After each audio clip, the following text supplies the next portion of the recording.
Assessore Vito, il piano regionale amianto, la sua evoluzione, oggi un incontro con la Commissione regionale amianto per fare il punto, per ascoltare anche le ultime indicazioni possibili.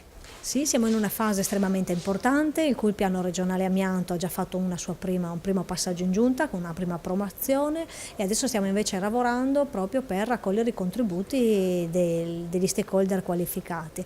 È chiaro che l'incontro di oggi era fondamentale, è stato il primo che abbiamo fatto proprio per illustrare il documento, ma allo stesso tempo anche per iniziare sin d'ora a raccogliere dei contributi. Ci auguriamo che con la disponibilità di tutti il lavoro finale sia il più articolato, il più inclusivo possibile. Sono assolutamente convinta che se effettivamente il lavoro sarà di qualità sarà merito di tutti coloro che ne avranno dato un proprio contributo. Ipotizziamo quindi con l'inizio del prossimo anno di chiudere questo iter per arrivare all'approvazione definitiva in giunta regionale di quello che è il nuovo piano regionale amianto, che ricordo dagli anni 90 attendeva un suo riaggiornamento. Questo è un punto politico molto importante in cui questa legislatura ci siamo molto impegnati, affiancando quindi il discorso pianificatorio anche alle linee contributive, che ricordo che solo nel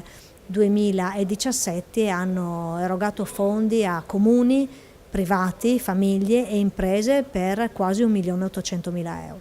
Domani sera è previsto un altro appuntamento importante a Trieste alle 18 con i soggetti più interessati al tema.